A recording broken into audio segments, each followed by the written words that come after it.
is what the entire 5-week program is about. And in terms of some of the topics, this you'll have been familiar with this. We'll share with you the top program. We'll take it from a heart and a mindset perspective. Tonight, we're looking at purpose and identity. We'll talk about relating to youth.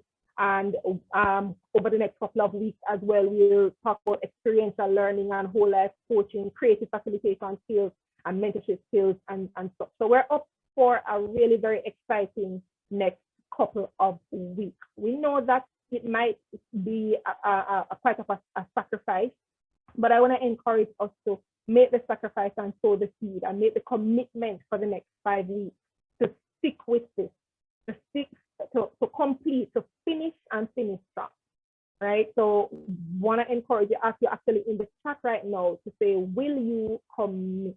Yes or no? Publicly declare it, yes, I'm committing to this 5-week journey. Yes, yes, yes. Excited, Blemet, I love it. Committed, yes, yes, yes. Lots of yeses coming out in the chat. Wonderful, wonderful, wonderful. Exciting, exciting. Great, great, great, great. So we're going to move into the first session, tonight's first session. And I want to take this opportunity to really introduce to you a very good friend of mine. His name is Imran Richards. He is from Barbados. And Imran is a solid guy. I mean, really a blessing to journey with him in ministry. He and his beautiful wife, Davida, a really, really very good friend of mine out of Barbados as well. And Imran is an international speaker. He's a leadership consultant. He's a trainer and a missionary. And his work spans over 45 countries and counting across the entire 5 continents. He is, and I say counting because I know through COVID, he would have gone to quite a few more countries. So he really has a vast amount of experience. You know, his passion for youth development work finds expression in prison cells and classrooms, where he helps those most at risk at the brutal cycles of poverty, drug addiction, and violence. He helps them to rise above their circumstances and helping them to find their purpose and thrive as they fulfill their God-given potential. His passion for purpose fulfillment and the maximization of potential also led him to co-found Inspire Leadership Solutions Group, a really dynamic team development and leadership training company that operates out of Barbados. Imran is on fire. He's purpose-driven, sacrificial, humble, generous. Talk about generosity. I don't know that you'll find another more generous person. So welcome, Imran. Thank you so very much for being here tonight. And he is going to be sharing with us and providing some training around how we approach life and career coaching conversations with youth from an identity and purpose perspective. Imran, I'm going to get out of the way and allow you to take the platform. Yes, Alicia, let's put our hands together and welcome Imran tonight. Thank you.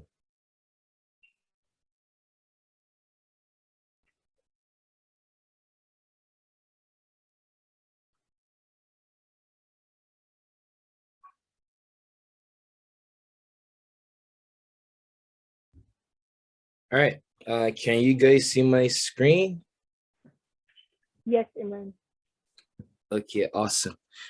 Great to be with you all. Really excited about tonight.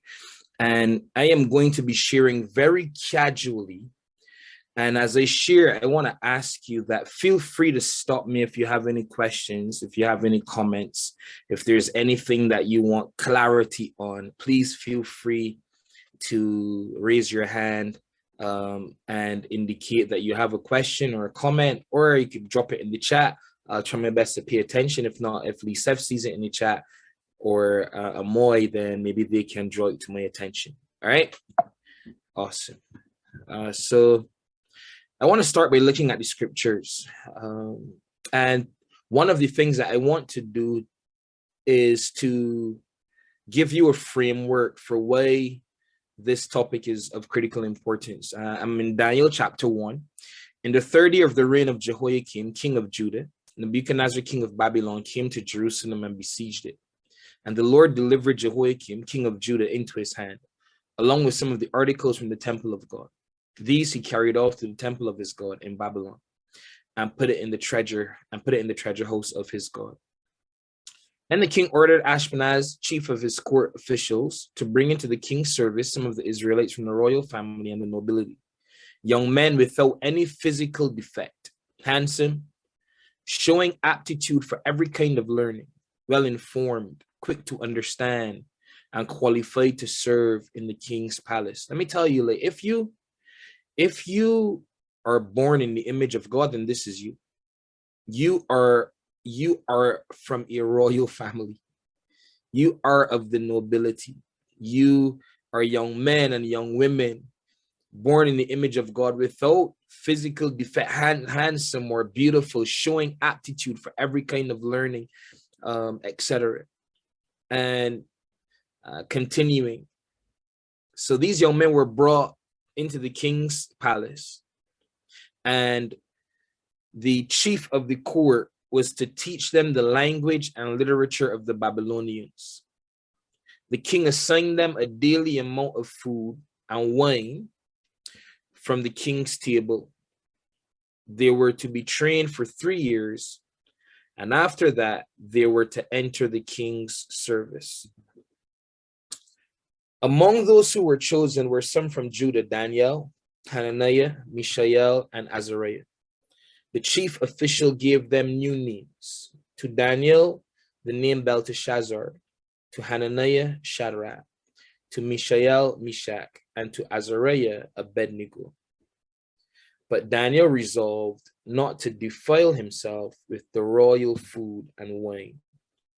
And he asked the chief official for permission not to defile himself this way. All right. When I read this passage, there are 3 specific things that stand out to me. There were these 3 very specific actions that the king took. Very specific actions. The first thing that the king sought to do was to teach these young men a new language and literature. The second thing he sought to do was to determine their diet. And the third thing he did was to change their names. Like, very specific things. And you'd see, if you go back, you see that I have them underlined. He was to teach them the language and literature of the Babylonians. Some translations say the Chaldeans. The second thing is the king assigned them a daily amount of food and wine from the king's table. This would have been all of the fancy food, essentially. And then the third thing was, you see here in verse 7, the chief official gave them new names. And I ask myself, what was he after? What was the king after? Why did he take these very 3 specific actions? Why did he make these decisions? Why did he take these steps? What informed this decision making and this process? What was he trying to accomplish? What was in his mind? What was he trying to achieve? Because if I think about this more and more, I don't believe that the king did any of this lightly. I think there was a reason for it. And so, you dig in, what was he after? And I believe that the main thing that the king was after was the identity of these young men. Now, you guys may not know this. Maybe you are aware that if you read Deuteronomy, you recognize that these Jews, these individuals, these young men who were Jews, would have been raised in a particular way. They went into Babylon in captivity as teenagers. By the time they would have reached the age of 11, they would have known the first 5 books of the Bible already. And maybe they would have been at a place where they would have memorized even more than those first 5 books of the Bible, the Torah. So the Bible says in Deuteronomy that whenever the kids were going in or coming out, that they were to see the word of the Lord was supposed to be stuck up. The scriptures were supposed to be present in every room, in every house, so that the children can see them, etc. And they were to teach them the scriptures. So this was already their foundation. They already had a sense of identity. And the Jewish identity was sacred. They held to a particular philosophy. They subscribed to a particular culture. They served a very specific God, as we know, the true and the living God. And that God had various rules. That God had various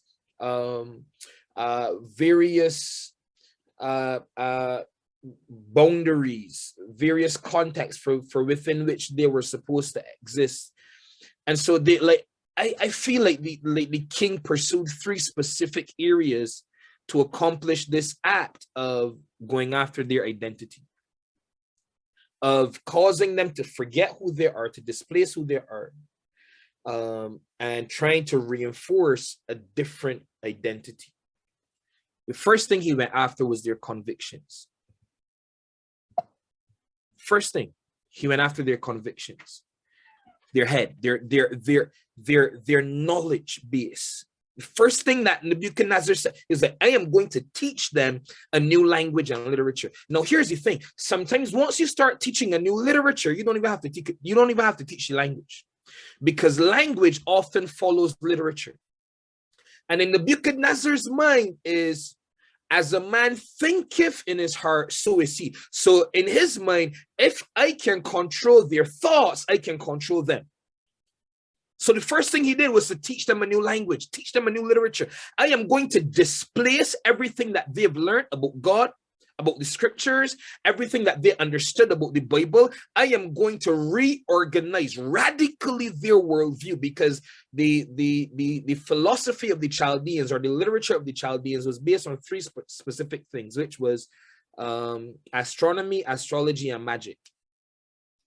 So, and which were all, completely anti-God, anti-Christ, anti the culture of the Jews.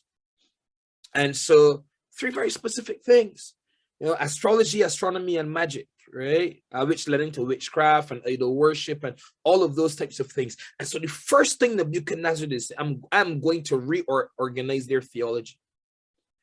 I'm going to try to control their thoughts, because if a man loses command of his thoughts, he will soon lose command of his actions. Like your thoughts are so powerful.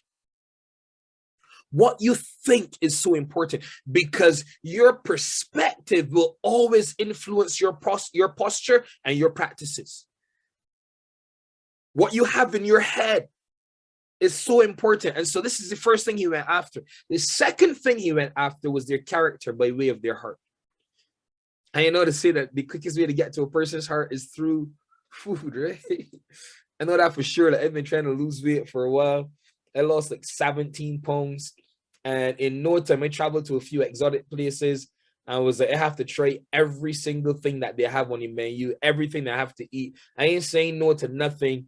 And quick, so I put back on 11 of those 17 pounds. Because when you see food, at least I want to eat it. When they see food, I want to eat it. And this is exactly what Nebuchadnezzar was going after, their desires. He was going after their desires, their ability to have self-control and to manage their desires, because it isn't, and there's nothing wrong with eating food. There's nothing wrong. Like Daniel and these guys, they guys understood the importance of eating food to live, eating food, to function, etc. But it was, what type of food was I willing to eat?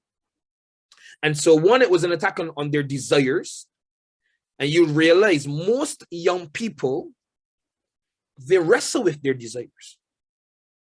Most young people aren't able to manage their desires, their cravings, their lusts. They aren't able to manage those things. Many struggle. Many see something and they want to do it. They want to engage in the revelry. They have this strong desire to go to the parties and the fests. Like, they aren't able to manage their desires. And Nebuchadnezzar was smart. He didn't ask them what they wanted to eat. He set their diet. He sought to determine their diet. He was like, I am putting this on your table. Eat it. Eat this pornography. Eat this music. Eat these brands, wear this, get excited about these brands. You see it on television. I need to have an iPhone. I need an iPhone 3. I need an Apple Watch. I need to have this. I need to be wearing Ralph Lauren. I need to wear Levi's. I need to have these things. He was after their desire. And he was after their value system. Because like I said, there was nothing wrong with eating food, but these Jews knew what types of food they were allowed to eat, because there were some foods that were offered to idols. And essentially the question was, at what cost are you willing to get full? At what cost are you willing to satisfy your hunger? Because there are some desires that are natural, but at what cost are you willing to satisfy those desires? The desire for sex is natural, but at what cost are you willing to satisfy those desires? Are you willing to engage in sex before marriage and get caught up in fornication, and then you find yourself, at what cost will you acquire the iPhone that you have? Will you steal to get it? There's nothing wrong with maybe wanting and having a desire to acquire an iPhone, but by what means will you try to acquire it? At what cost? What will you give up? What will you sacrifice? What will you compromise in order to do that? Will you compromise your faith in your God to eat this food that was offered to idols, even though you know that you shouldn't eat it? So he said, eat this. Have it here. Coming after your character.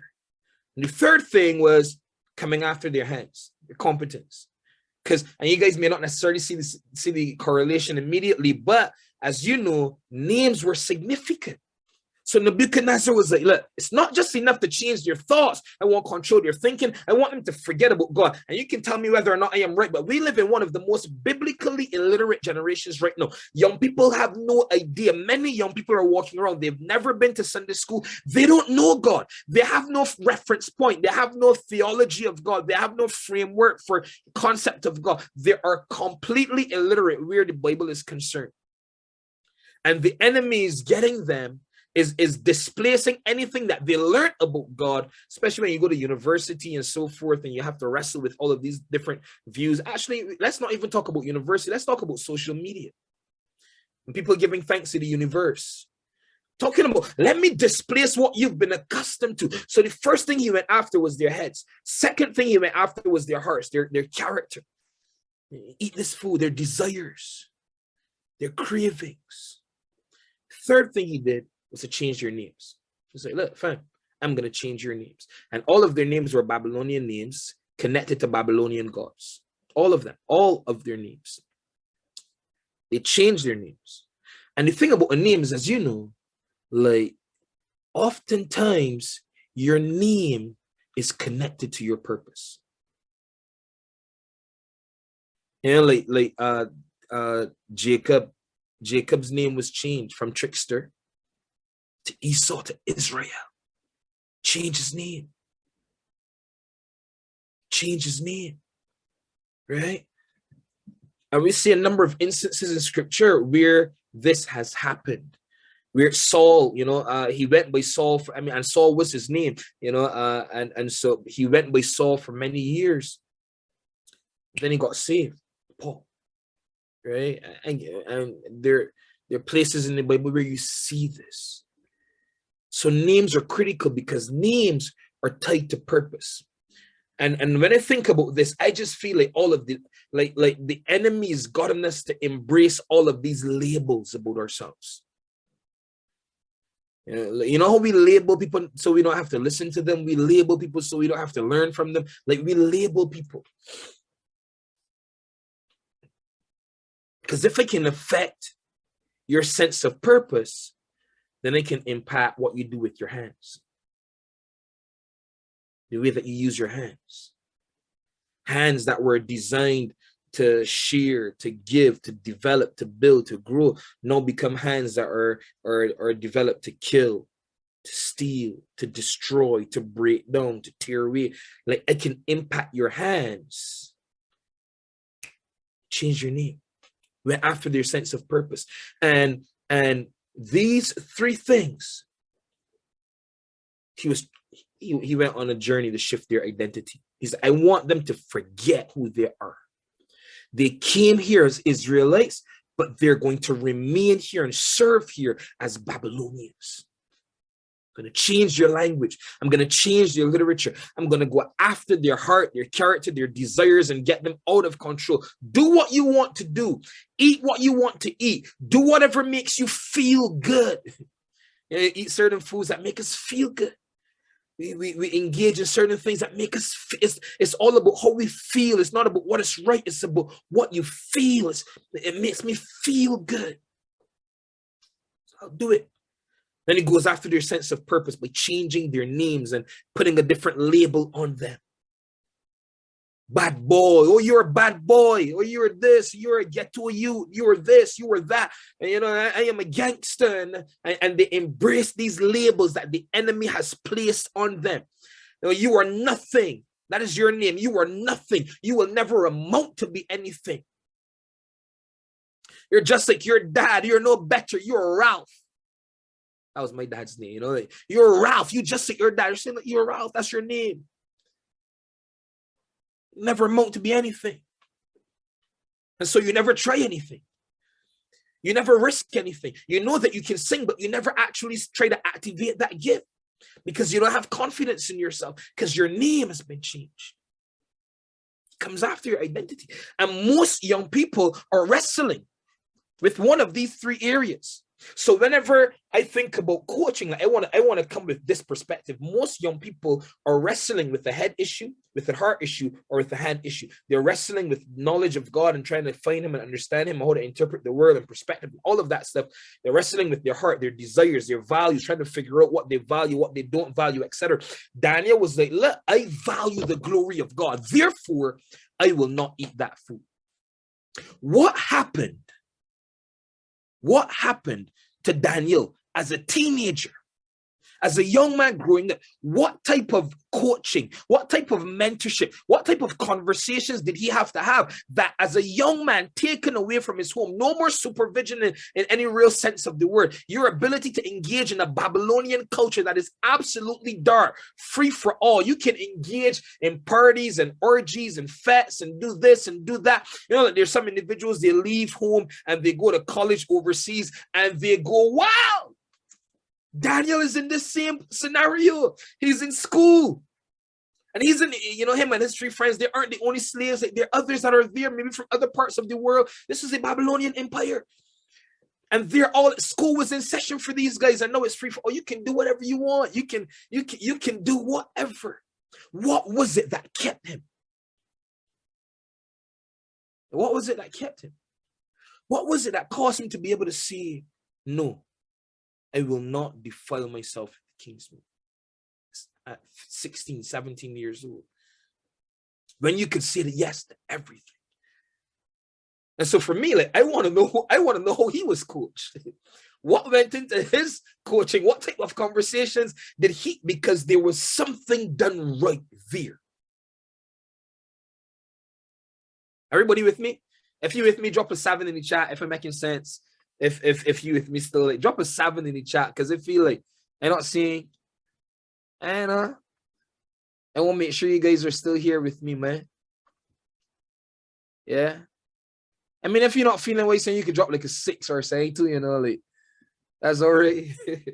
All right, good. So 7s are coming through. What was it? What was it? So for me, like, this is critical for me.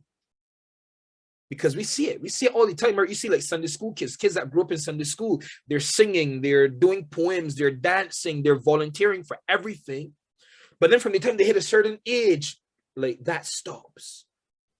And then you see them a few years later and you're like, is this the same person? Like, you hear the words coming out of their mouth, like the vulgarity, like you see the licentious lifestyle that they're living. And you're like, what? You can't believe it's the same person. Because they've forgotten who they are. The enemy caused them to forget who they were and to embrace a completely different identity through their convictions, their character, their competence. It's what the enemy goes after. And so Let's dig into it, because that's the context. And so if we want to coach people and we want to have like really strong conversations and impactful conversations with people that help them to navigate this world through the lens of identity and purpose, then I think it's important to know what the enemy's tactics are. I feel like these are the three primary ways that the enemy is coming after our young people today. He's coming after their knowledge of God. He's coming after their value system through their desires.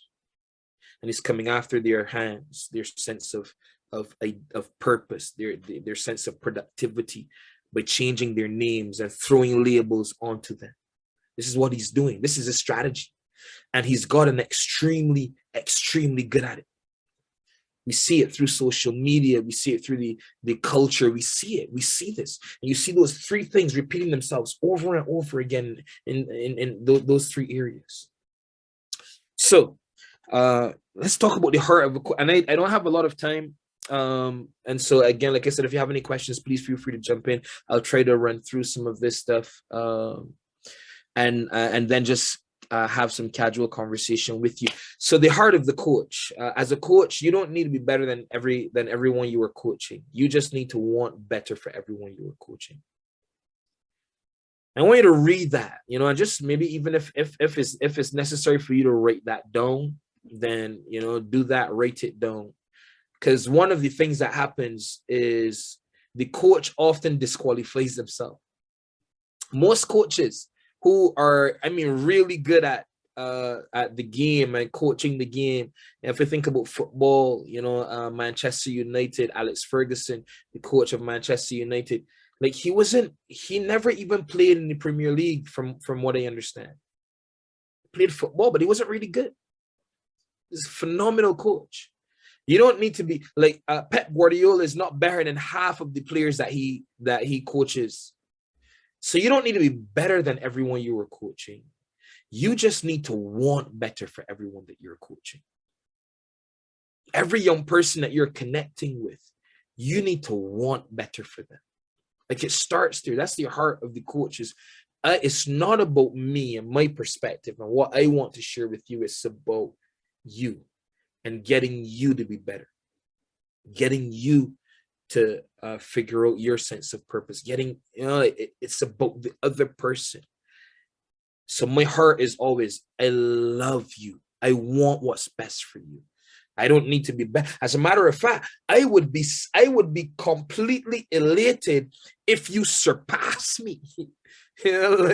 Like Jesus said, fam, if you do more than no, not if you do. Jesus was like, you will do more than I have done. You will accomplish more than me. And so, there are these individuals, these leaders who are willing to teach you, but not take you along. In other words, they're willing, to equip you, but they're not willing to empower you. It's like, I want to see you get this far, but no further. You can't outgrow me. You can't shine brighter than me. And we don't want that perspective. We want the perspective of, I want you to shine. And the beautiful thing about the stars, I don't know if you guys ever realized this, but like one bright star doesn't stop the other from shining. There's some stars in the sky that you can see them, like they're really bright, but those stars that are shining really bright aren't stopping the other stars from shining. Those other stars are shining all the same. Yeah, and so you need to want better for the individuals that you're coaching. That's the most important thing. I want you guys to watch a video that demonstrates this reality right now. Okay, give me 1 second.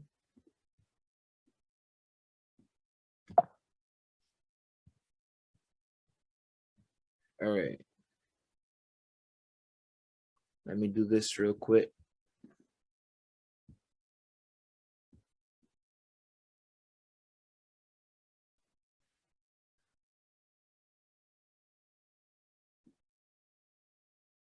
So sorry, guys.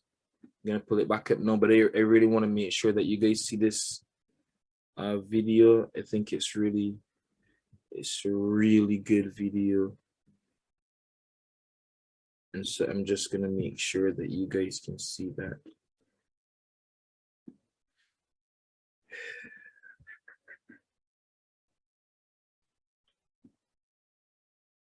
have a lot of memories from when I was a child. One that's always stuck out to me, though, was when I was about 10 years old and I was in school and I struggled. And I didn't struggle with English, math, or science. I struggled holding still. And I would try to listen and focus and process ideas, but I couldn't help myself. And to be honest, I would sit there and then I would just start tapping. And the students in the class would look at me and they'd say, "Hey, stop tapping." A lot of the time, I didn't even realize I was doing it. And then eventually even the teachers got after me and they would yell at me and they'd say, "Clint, you have to stop tapping." It got so bad that I got sent to the principal's office for tapping. And he said to me, "Okay, maybe when you go back to class, just try sitting on your hands." And so I did. I went back to class, and when I felt myself starting to tap, I did this. I sat on my hands. And that worked for about 5 seconds. One time I was tapping in class, and my teacher, Mr. Jensen, he looked at me and he yelled. And he said, "Clint, stay after class." And I thought to myself, this is it. I am done. Now, I've always been the type of person that believes that a single moment in time can change a person's life. And this was one of those moments for me. And I will never forget it. And so I was sitting there with Mr. Jensen and an empty classroom. And he walked past me and he sat next to his desk and he said, "Clint, come here. I want to talk to you." And as he looked me right in the eye, he said, "Now, I need you to know something. You're not in trouble. But I do have just one question that I have to ask you." And he asked, he said, "Have you ever thought about playing the drums?" And in that moment, Mr. Jensen, he leaned back and he opened the top drawer of his desk. And he reached in and he pulled out my very first pair of drumsticks. And he held them in his hands and he looked at me and he said, "Hey, Clint, you're not a problem. I think you're a drummer."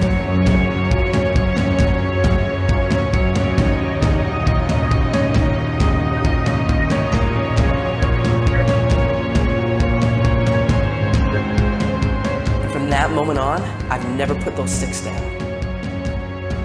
I've toured, recorded, and played drums all over the world. My whole college education was paid for with drumsticks in my hand. Just because of a single moment in time when somebody believed in me and he saw something in me that I didn't even see within myself.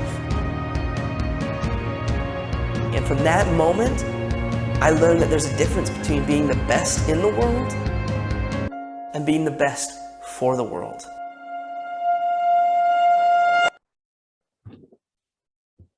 Man, like, guys, I'm gonna pause here. Let me stop sharing this PowerPoint for a minute. And I want to get your thoughts, your reactions to that. Because I'm gonna get into just a bit of practical stuff now, but I want to hear your thoughts. Like unmute your mic. What jumped out at you? What stood out to you? What did you gather from that? What inspired you? You know, like, share with me. Somebody said, "Who's cutting onions?" Come on, who's gonna unmute? I want to hear your voices. Talk to me. All right, good night, everyone. My name is Mark Ann. So what jumped out at me was I'm very empathetic. So while he was, being screamed at or whatever, I totally just felt his pain. And when someone could recognize what was called a problem to everyone as, something special, I just felt, the love. And that's what everybody wants. Everybody just wants to be loved and accepted. And what it says to me is that don't be too quick to, call something a problem. Yeah. Instead, try and find a solution to the proposed or the supposed problem. Wow. That's powerful, man. And you know what's funny? The way you see something always informs the way you relate to that thing. And so those that saw him as a problem pushed him away. The guy that saw his potential drew him closer. Like, you always relate to people based on the way that you view them. So important to remember. Thank you, Marcan, for sharing, man. Anybody else? Maybe two more. Hi. Hey. He had said this: a single moment in time can change a person's life. Mhm. And that really resonated with me. And, you know, it made me wonder, how did he know, you know, to give him the drumsticks? How was he able to identify that gifting that he had? And for me, I'm like, God, I'd love to be able to do that, to be able to pull purpose, you know, out of persons, you know, persons who see themselves as, you know, that troublemaker or lack self-confidence, you know, to be able to speak to that part of them and show them what God has gifted them with. Man, anybody can call out the bad. It takes a special type of person to bring out the best. And you just talked, you know, pull out purpose. Like, that's the phrase that you use, Alicia. Father, I just thank you, Lord, for Alicia, Lord. And you hear her desire. I want to be able to do that. I want to be able to bring out and pull out purpose out of people. I don't just want to call out the bad. I want to bring out the best. I pray that you would give her a spirit of discernment, God. And any others on this call that have that same desire to be able to see potential where others see problems, God. To be able to see solutions where others see problems, God. To be able to see people in the way that, to see them through the lens that you see them. To see them with the same eyes that you see them, God. So that those who look over David, Father, that not you, not Alicia, God, that they will see the Davids among the others who are standing tall and be able to call out the kings when everybody else is calling out a shepherd. I pray that you would just give them that spirit of discernment to be able to see that, that revelatory spirit, Father. Do it in Jesus' name, amen. Amen. Thank you. You're welcome. One more. I would just like to share what I see as an analogy in terms of when you look at the Garden of Eden. Adam and Eve was promised a garden, an entire garden. Yeah. Right? But they were so focused on the one tree that they missed the entire garden, the benefits of the entire garden. And I think that is how we are somehow wired, where there is an entire garden in an individual, a beautiful garden. Wow. We tend to focus on that one tree. Yeah. That, man. you know, Yeah, but our man. focus is on that one tree. And if we could just, I mean, there's a saying that says that we miss the forest for the trees or something to that effect. Yeah. But that's our perspective need to be shifted, that we see the garden rather than that one tree. Come on. That's so good. That's so good. And you know, one of the things that people don't often recognize too is that a strength can be a weakness if it is not managed properly. And so, you know, like I have a really good friend. His name is Dario. He just used to get in trouble for talking, but no, he talks for a living. You know? And so I think it's important that sometimes we may see somebody and they may just not know how to manage what is actually a strength. And because they're not managing it well, we cause them to think that they're a problem, or that their gift is a problem, that talking is a problem. So every teacher on every report card, Dario talks too much. He just needs to shut up. No, he doesn't need to shut up. He just needs to learn when to speak, when to be quiet, to manage it. Because now he talks for a living. He gets paid to talk, right? You know, when others would have made him feel like that was a problem. I think for me, the statement that was so strong is, you're not a problem. You're a drummer. Oh, man. Maybe you're not a problem. You're a drummer. You know, it's like, and he called out purpose. Because others may see you as a problem, but I see you as a drummer.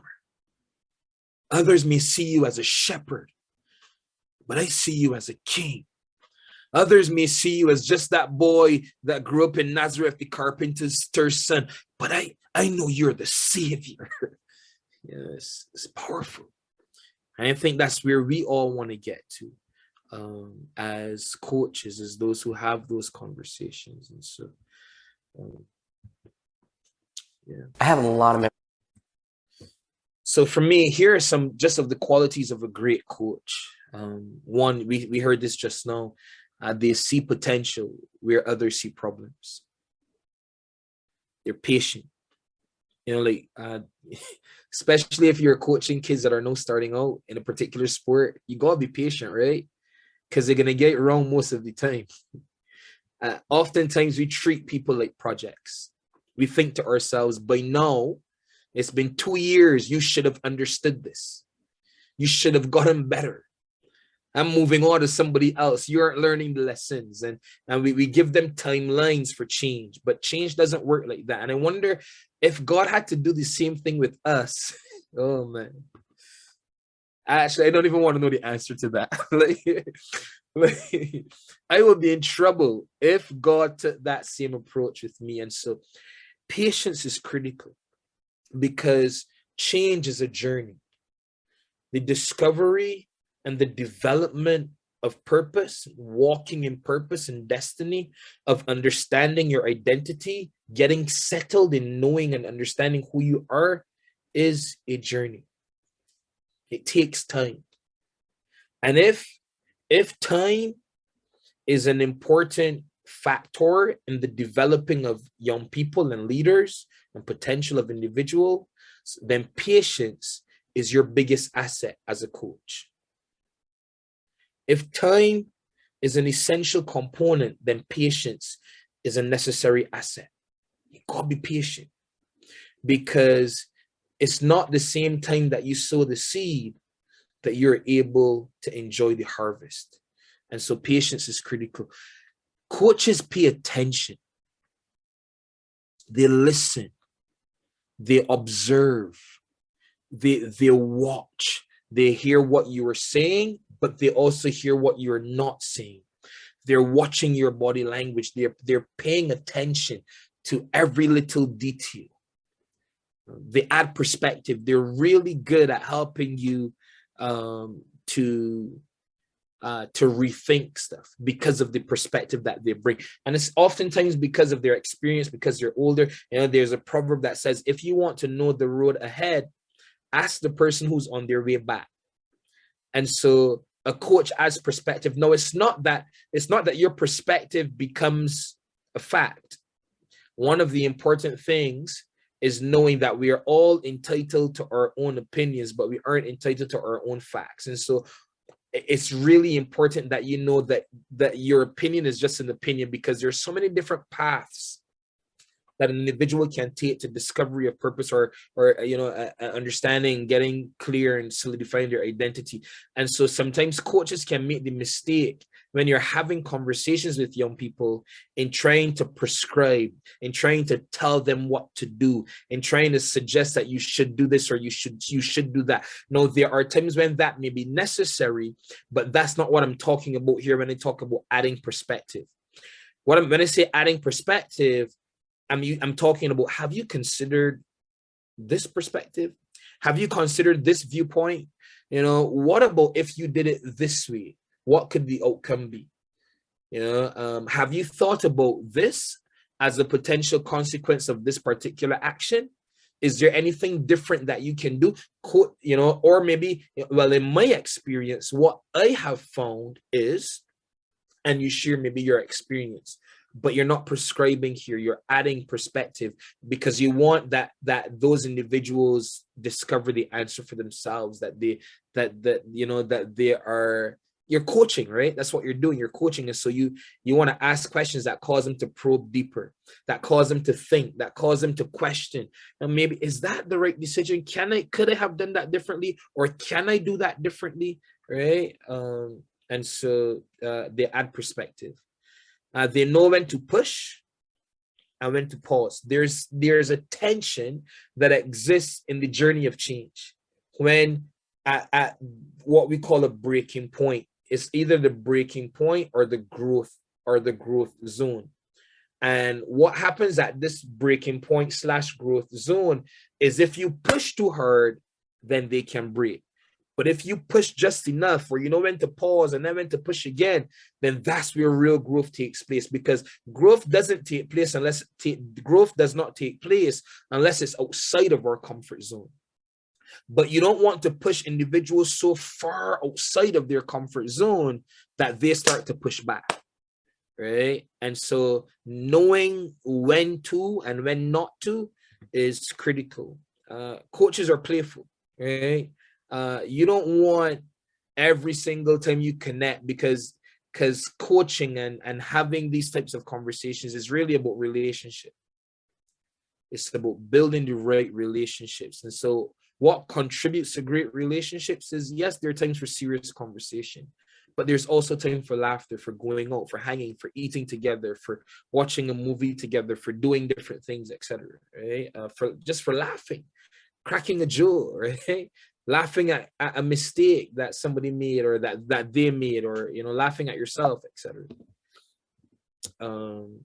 They put their players first. Always remember, it's not about you. It's about those that you're spending time with.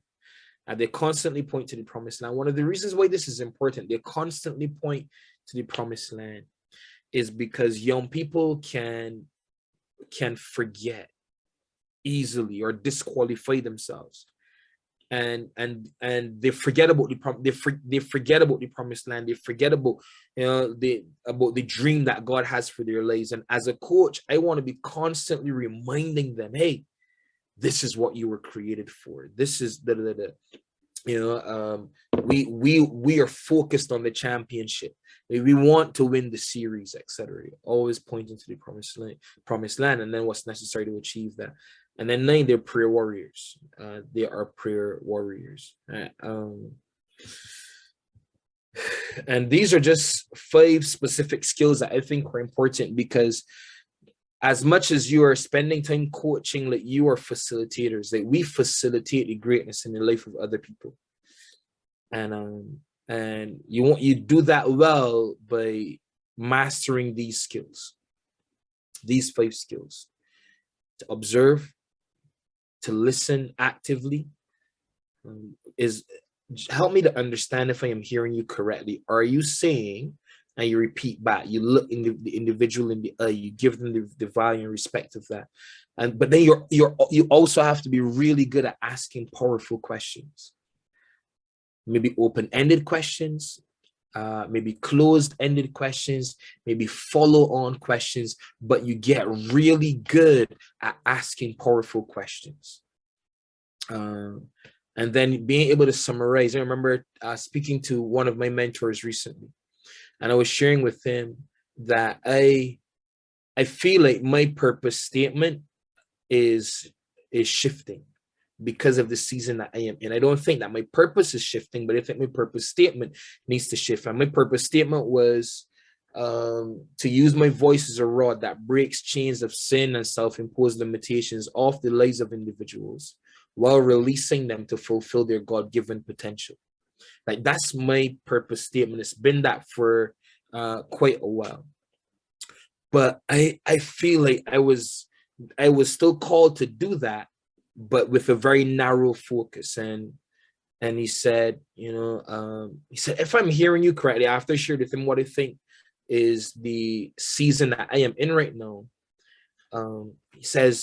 he said, if I am hearing you correctly, are you suggesting that your purpose, the way that you see it in this time, is to equip leaders who go on to influence their particular spheres of society in an impactful and meaningful way? Something along those lines. I have it written down. I'm not getting accustomed to saying it. And I was like, yes, that is, like, he was able to take everything that I said and to synthesize it, to summarize it, and repeat it back to me in a way that all of the light bulbs went off, and it was just really powerful. And then finally, you have to get good at challenging young people, following conversations, following your time together with them to make action steps, because you're going to hold them accountable the next time that you chat with them about those particular action steps. And so what will you do coming out of this conversation? What is one action that you will take, etc.? And then you're holding them accountable at the start of the next meeting in relation to that. So I didn't my sharing this evening. I didn't necessarily want to go extremely in depth. Hopefully, Lisette, maybe we can have another time where I can maybe go through some very specific ways in which I do this when I am coaching. But I just felt like it was important to set the context for why engaging young people through the lens of purpose and identity is important, because this is something that the enemy is after. And then providing some tips in a broad sense of, if you are going to do this, then you have to recognize that you yourself, you are qualified. You don't need to be perfect. You just need to love perfectly. You don't need to be better than the people that you're called to be coaching. You just need to want better for them. You just need to be striving to live in purpose as well, right? Because obviously we don't want to be calling young people to something that we ourselves are not living.